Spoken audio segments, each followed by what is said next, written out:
Welcome to Nightland, where the strange, the terrifying, and the unexplainable come alive. Tonight's story will pull you in, twist your thoughts, and leave you looking over your shoulder. Subscribe, settle in, and let's walk into the dark together. They call it paradise at sea, a place where danger is the last thing on your mind. But what if the same floating cities that promise laughter, music, and endless buffets were hiding something much darker? Tonight, you'll hear a story that proves sometimes the greatest danger isn't the ocean itself. It's the people sailing beside you. The last night of a cruise should be celebration, but for the Johnson family, it became the beginning of a nightmare that would expose the darkest secrets of an industry built on illusion and deception. The Royal Caribbean was completing its 14-day transatlantic voyage from Southampton to Miami when 19-year-old Rebecca Johnson vanished from her cabin during the final hours before arrival, launching an investigation that would reveal a human trafficking operation using cruise ships as perfect cover for moving victims across international borders. Rebecca Johnson was a sophomore at the University of Florida, traveling with her parents, David and Sandra, to celebrate her acceptance into the university's competitive pre-med program. The transatlantic cruise had been a graduation gift from her grandparents, a chance for the family to bond during 2 weeks of luxury travel before Rebecca's demanding academic schedule consumed her time. She was intelligent, ambitious, and completely unprepared for the predators who had been watching her since the moment she stepped aboard the ship. The Royal Caribbean carried 3,200 passengers and 1,400 crew members on its flagship transatlantic route, a prestigious sailing that attracted wealthy travelers and generated enormous profits for the cruise line. However, the ship's international registry and the complex jurisdictional issues surrounding maritime law made it an ideal environment for criminal activities that would be impossible to conduct on land. The 2-week voyage provided criminals with plenty of time to identify targets, establish trust, and execute their plans while remaining hundreds of miles from any law enforcement authority. The predators targeting Rebecca were part of a sophisticated trafficking network that had been operating on cruise ships for over 5 years, using legitimate crew positions as cover for their criminal activities. Viktor Kov, a 34-year-old Russian national working as a guest services coordinator, had been placed aboard the ship through a corrupt maritime staffing agency that specialized in providing crew members with false identities and fabricated backgrounds. His job provided him with access to passenger information, cabin locations, and daily schedules that made it easy to identify vulnerable targets. Klov's operation relied on a network of accomplices throughout the ship, including crew members in housekeeping, food service, and entertainment who helped identify potential victims and provide information about their movements. The trafficking ring specifically targeted young women traveling with families, as these passengers were less likely to be missed immediately, and their disappearances could be explained as accidents or voluntary departures. When the ship reached port, the international nature of the passengers and crew made it nearly impossible for authorities to track missing persons across multiple jurisdictions. Rebecca first encountered Klov on day 3 of the cruise when she visited the guest services desk to inquire about shore excursions in the Canary Islands. Klov, using his legitimate position and polished English, presented himself as a helpful crew member who could arrange special experiences not available through the ship's standard tour programs. He offered Rebecca exclusive access to cultural sites and local experiences that would be perfect for someone with her academic interests, gradually building trust while gathering information about her family, their travel plans, and their financial situation. The grooming process continued throughout the cruise as Koslov arranged seemingly innocent encounters that allowed him to study Rebecca's personality and vulnerabilities. He discovered that she was eager to experience authentic cultural exchanges and was somewhat rebellious against her parents' protective tendencies. More critically, he learned that Rebecca had expressed interest in humanitarian work and international development, interests that he could exploit to justify why she might want to remain in Europe or travel to other destinations. By the 10th day of the cruise, Clav had established himself as Rebecca's friend and confidant, someone who understood her desire for independence and adventure in ways that her parents could not. He began introducing her to other crew members who were supposedly from interesting backgrounds, gradually expanding her social circle to include individuals who were actually part of the trafficking network. These interactions were carefully orchestrated to seem natural while providing multiple points of contact that could be used to monitor and manipulate Rebecca. The trafficking network's plan relied on timing and misdirection that exploited the chaos of the cruise's final day. As passengers prepared to disembark and crew members completed their contracts, the normal security procedures and passenger monitoring systems were relaxed, creating opportunities for criminals to move victims without detection. The complexity of managing thousands of passengers and hundreds of crew members changing ships created the perfect environment for making people disappear without immediate notice. On the 13th night of the cruise, as the ship sailed through calm Atlantic waters just 12 hours from Miami, Koff invited Rebecca to what he described as a private farewell party for international crew members who were completing their contracts. He told her that the gathering would provide her with authentic cultural experiences and opportunities to learn about working aboard cruise ships, appealing to her academic interests and desire for adventure. The party was supposedly being held in crew quarters that passengers normally could not access, making it seem like an exclusive opportunity. Rebecca told her parents that she was attending a farewell event with some crew friends and would be back to the cabin by midnight to finish packing for the next morning's departure. David and Sandra Johnson, who had grown comfortable with their daughter's newfound friendships during the cruise, agreed to let her attend the party with the understanding that she would return to their adjoining cabin before the late night hours. This would be the last time they would see their daughter alive and free. The party was actually a carefully orchestrated trap held in a section of crew quarters that had been modified to serve as a holding area for trafficking victims. The space was soundproofed and isolated from normal crew areas, making it impossible for anyone to hear what happened inside.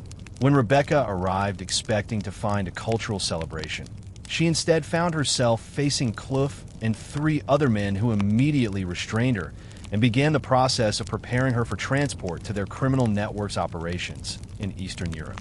The trafficking network's plan involved keeping Rebecca sedated and hidden in the modified crew quarters until the ship docked in Miami, at which point she would be transferred to accomplices who would transport her to a private vessel waiting in international waters. The operation relied on corrupt port security and customs officials who had been paid to ignore irregularities in crew departures and cargo manifests. Rebecca would officially disappear during the confusion of passenger disembarkation, with her absence attributed to her deciding to remain in Europe or travel independently. However, the plan began to unravel when Rebecca failed to return to her cabin by the agreed time. David and Sandra Johnson, initially annoyed by their daughter's apparent disregard for their agreement, became increasingly concerned as midnight passed without any word from Rebecca. When they tried to contact Clav at the guest services desk, they were told that he was off duty and could not be reached until morning, a response that immediately raised their suspicions about their daughter's safety. The Johnsons' attempts to search for their daughter were frustrated by the ship's security policies and the crew's reluctance to acknowledge that a passenger might be missing. Security Officer Maria Santos, conducting her routine late-night patrol, initially treated the parents' concerns as a typical case of young adult rebellion rather than a potential crime.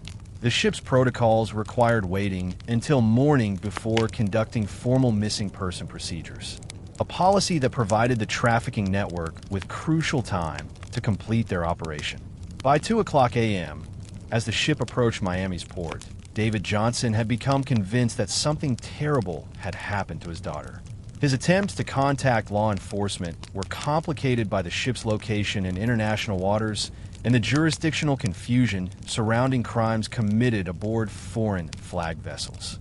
The FBI could only investigate if the crime involved U.S. citizens and occurred in U.S. waters or with intent to commit crimes in U.S. territory, requirements that were difficult to establish in the middle of the night while the ship was still at sea.